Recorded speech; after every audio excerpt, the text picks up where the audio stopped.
que você explicasse pra galera que não conhece, porque tem bastante médico que ouve a gente, mas tem muita gente que não é médico também. Primeiro, como que você foi para cirurgia robótica, que é algo que não é tão comum aqui dentro? A gente já conversou com outras pessoas que falaram de cirurgia robótica, então o papo não é em si sobre a cirurgia robótica, mas você fala como é que você chegou nisso e já tentar derivar para telecirurgia. Tá. Que isso que eu acho que é uma coisa que chama muita atenção e é a bola da vez, né? É a bola da É a vez. bola da vez. Meu avô morava próximo, né? Meu avô morava lá em Kissimmee, tudo. Mandei e-mail para todo mundo. O meu chefe aceitou. Eu não sabia o que era cirurgia robótica. Eu era terceiro ano da faculdade. Eu estava 2008 para 2009. Eu não sabia o que era cirurgia robótica. Não tinha uma ideia. Aqui no Brasil tinham 2 robôs. Eu nem sabia disso. E aí eu fui. Comecei. Quando eu cheguei lá, eu fiquei encantado, né? Você vê, pô, o cara tá fora da sala operando um paciente que está dentro da sala, é algo pra gente ali, né? Enfim, e aí, pelo fato de quando eu tava lá, eu fazia muita funça que o pessoal não queria fazer para ele. Então, sei lá, editar pendrive. Ele falava, pô, eu era aluno aqui, qual que era a minha capacidade na época? Era porque vou dar uma aula? Não. É editar pendrive. Ele, pô, eu tenho lá, sei lá, 200 pendrive, eu preciso colocar todas as cirurgias nos 200 pendrive e tal. Daqui eu faço. Ah, eu preciso, ó, tem uns panfletos que eu preciso entregar na minha palestra, que eu vou... Daqui eu faço. Ah, o que é? Eu queria fazer parte do time de alguma forma.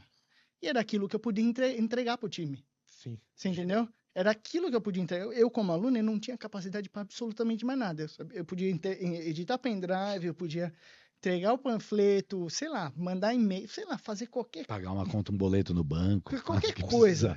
Era isso. E aí eu comecei a pegar um vínculo com ele justamente por isso. O meu chefe lá, ele é indiano. E é um cara muito trabalhador, muito. E ele também reconhece isso nas pessoas. É um cara que, apesar dele ser o maior aí na área de câncer de próstata e cirurgia robótica, ele reconhece. Então, pô, imagina, um moleque, eu tinha lá meus 20 e poucos anos fazendo isso, e aí ele me chama, ó, vai ter o congresso daqui 6 meses aqui em Orlando. Você quer vir? Cara, eu não sabia se eu ia ter dinheiro, se eu ia ter coisa. Qual que é a resposta que você dá pro cara? Opa! Quero. O que eu tenho que fazer? Ah, minha secretária vai te mandar a inscrição. Aí ele me dava a inscrição e eu me virava, pastagem com coisa, me virava. Aluguel do carro mais barato, aquela coisa toda, né, de aluno de faculdade. E aí comecei a pegar esse vínculo. Eu comecei a vir todo ano. E aí você vai crescendo, vai passando o tempo. Aí você vai disso de aluno, você já vira residente, aí você já vira coisa, você começa a prestar. E quando eu prestei pro fellowship dele, eu já tinha 12 anos já que eu conhecia, fazendo essas coisinhas. Você entendeu? Então eu cheguei para a entrevista dele, eu já sabia todas as secretárias, eu não falei nada na entrevista. Eu cheguei e ele falou: isso aqui é só uma formalidade e tal, quando que você vai começar? Era assim, pelo fato de eu ter feito muito isso. Então, na verdade, eu fiz URO por causa da cirurgia robótica. É aí que morou o negócio, porque o que eu pensava, eu falava, pô, eu quero ser que nem esse cara. Na época ele já era o maior, então eu sou realista. Fala, ser igual a ele é difícil. O cara é o Pelé do negócio? Não, mas eu quero fazer isso que ele faz. Dá pra meter um Bebeto ali, né? É, exato. Um Bebeto, sei lá, um Jardel. Um Rivaldo. Finado.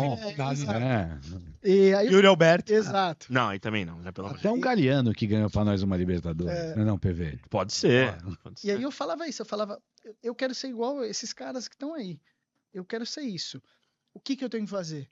Pô, eles são tudo urologistas, tá? Então eu tenho que fazer uro. E depois, você tem que fazer um fellowship. Então foi o caminho contrário. Eu olhei onde eu queria chegar e aquilo me ajudou muito, porque, pô, vocês sabem, todos vocês, pô, faz residência, tudo, vocês sabem as dificuldades que vocês passam. E passam muitas dificuldades, não é só a residência em si, mas na vida, coisas que acontecem. E aquilo sempre foi meu norte, cara. Eu olhava ali e falava, é ali que eu vou chegar. Eu quero ser um daqueles caras. Se você vai ser famoso, vai ganhar. Eu não pensava nisso. Eu falava, eu quero ali, ó. Vou chegar ali. Então, tudo que eu fui fazendo foi baseado nisso. Urologia, aí depois eu prestei o fellowship, aí depois eu fui para a Bélgica. Eu fui para a Bélgica por causa do meu chefe. Meu chefe não queria que eu fosse cru depois da residência. Então ele falou, olha, eu conheço uns caras na Bélgica, eu conheço uns caras na Europa, vê onde você quer. E eu sabia que esse cara era igual ao meu chefe, só que na Europa. Eu falei, pô, o Alex Motri. Ele, o Alex é meu amigo, vai estar no meu jantar. X. Fui num desses congressos, conheci esse cara. 3 meses depois comecei o fellowship no cara. Fellowship que tem 4, 5 anos de espera. E aí, porque eu tava na mesma mesa que o cara, Meu chefe fica, não, vê lá a data, fala com a minha secretária e começa. E aí foi indo. E, pô, e nesse meio tempo, sempre, trabalhando, funça, pontualidade e comprometimento. Então, essa é a base, a fórmula ali. Se você for conhecer o cara 12, 15 anos e não trabalhar, se eu chegasse ali e ele me pedisse, olha, eu quero isso, você, eu tô meio... Acabou, ele já te corta, independente da tua relação. Trabalho é trabalho, amigos, negócio é a parte. Perfeito. Show. Não. E aí, você ficou um tempo como só fazendo robótica, Sim. né? Até a ideia da telecirurgia, que já tinha acontecido, na verdade, eu fui dar uma olhada, que faz um tempo que os caras Sim. fizeram, mas não, acho que economicamente não era tão viável, acho que internet, Sim, conexão, a parte tecnológica não estava tão robusta para poder segurar, e aí isso foi meio que reintroduzido. Sim. Como é que foi? Isso aí foi para a China? Foi algo também. Aquelas coisas que acontecem, aí às vezes eu fico conversando com a minha esposa, em casa, a gente troca muita ideia dessas coisas filosóficas, né? Você tem uma ideia como essas coisas, vamos dizer, caíram no nosso colo, né? Na verdade, mas basicamente foi assim, a telecirurgia, a primeira vez que ela foi feita, assim, a larga, que foi bem reconhecida, foi em 2001, tá? Então, um cirurgião francês, chamado Jacques Mariscos, ele foi para Nova York e operou um paciente que estava em Estrasburgo, na França. Então, de Nova York até Estrasburgo. Isso não ganhou um boom assim na mídia, porque foi uma semana antes do World Trade Center. Puta que pariu. O cara fez a cirurgia, acho que não foi nem uma semana, foi tipo 3 dias antes. Ele fez a cirurgia, quando eles iam divulgar, caiu a torre. Aí, meu amigo, Já é. eles falaram das torres os próximos 10 anos seguidos. e matou isso. Mas, enfim, o que aconteceu? Fizeram uma colestectomia, ele fez uma colestectomia, só que eles tinham uma fibra dedicada da França para Nova York. Então, custou milhões. O dia que fizeram, eles desligaram todo o serviço de telefonia lá da região e para poder fazer essa conexão, e deu certo. Tudo bem, deu certo. Eles mostraram que era factível. Mas é reprodutível? Não. Então, isso ficou adormecido por anos, por causa da grana, do investimento e custo-benefício do paciente. Pô, você vai comprar uma fibra de não sei quantos milhões para operar quantos pacientes? Como que isso é viável? Tá. E aí, nesse tempo, em 2001, foi bem o início da cirurgia robótica, né? Então, a cirurgia robótica explodiu e a companhia também não teve interesse de disseminar isso. Por quê? Em vez de você fazer uma telecirurgia, compra uma máquina minha, né, que é mais viável. Então, em vez de um cirurgião operar vários num centro, ele opera no dele, o outro centro opera no... Então, você vai vender máquina. Não investiram. Recentemente, com as tecnologias 5G, as partes de fibra, e algo que eu tiro o chapéu, que é algo que vai ser chave aqui na nossa discussão hoje, uma iniciativa do governo chinês. Por quê?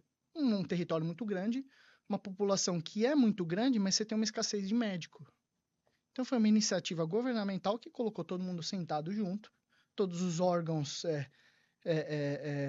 competentes, de órgãos médicos, cirurgiões, empresas e tudo, falou, olha, a gente precisa começar a investir nisso. A gente já tem os serviços de 5G aqui, começaram a instalar um monte de fibra e começaram a fazer isso na China, lá para 2021, 2022, com novas plataformas. Então, até então, as plataformas robóticas elas não tinham essa capacidade de telecirurgia. Tá? A partir dali, 2020, 2021, começaram a fazer essa projeção de telecirurgia e etc. E mais recentemente começaram a fazer. Só que, como é um país muito fechado, não sai isso na mídia. Não vai, não tem a mídia social que é um apelo, como se fosse na Europa, nos Estados Unidos, na América Latina. Isso ficou fechado. E o meu chefe foi, em 2023, para a China, para dar aula num congresso lá, X. Convidaram ele foi.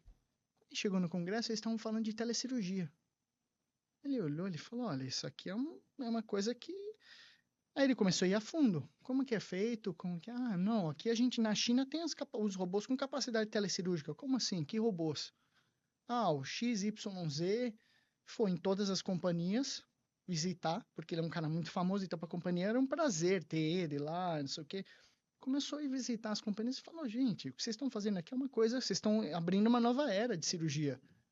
Nem eles tinham noção disso. Se liga no protagonismo chinês, né? Não, eu E é tô o com medo, dirigismo. eu já tô com E medo. eu só que sem querer entrar nesse lema, mas é um tema que a gente...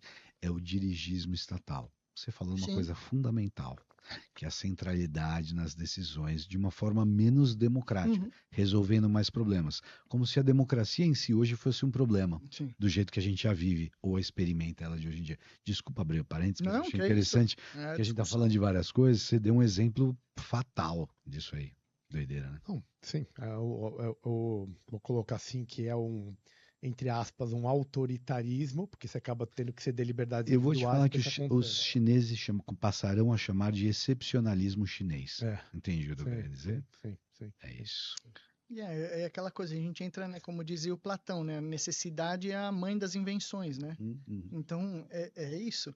Então, um terreno muito grande, com poucos médicos, qual que era? Vamos começar a fazer pesquisa em telecirurgia. Então, um centro, um cara de alta capacidade, ele consegue operar em vários centros que não têm uma expertise, mas eles conseguem colocar um robô, docar um robô, ou então para cirurgias de urgência. Então, porque a cirurgia robótica, eu já vou voltar para a parte que o meu chefe estava na China, mas a cirurgia robótica, ela não é só na parte de urologia e oncologia. Cirurgia robótica é qualquer procedimento que você consegue fazer em longa distância, com uma conexão que faça isso ser factível. Ou seja, imaginem quantos pacientes da neuro vão se beneficiar com isso. Você tem um centro de neuro que você consegue fazer uma intervenção, porque a maioria fica com sequelas. 20% morre, outras grande porcentagem fica com sequela pro resto da vida. Quanto isso custa para o Estado?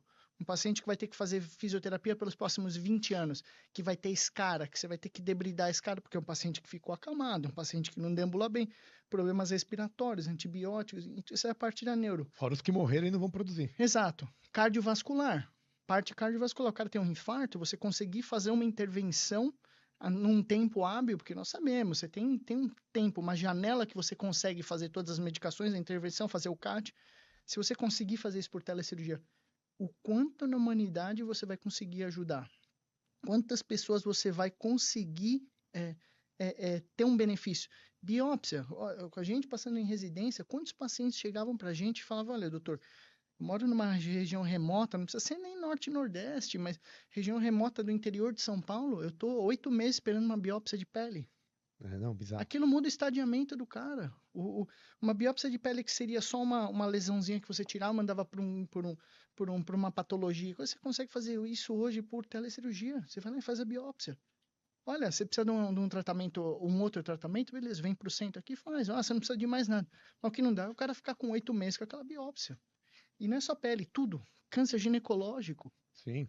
Quantas mulheres interior de várias regiões que não têm acesso a uma parte ginecológica? Então, a telecirurgia ela é muito mais abrangente que sentar num robô e fazer.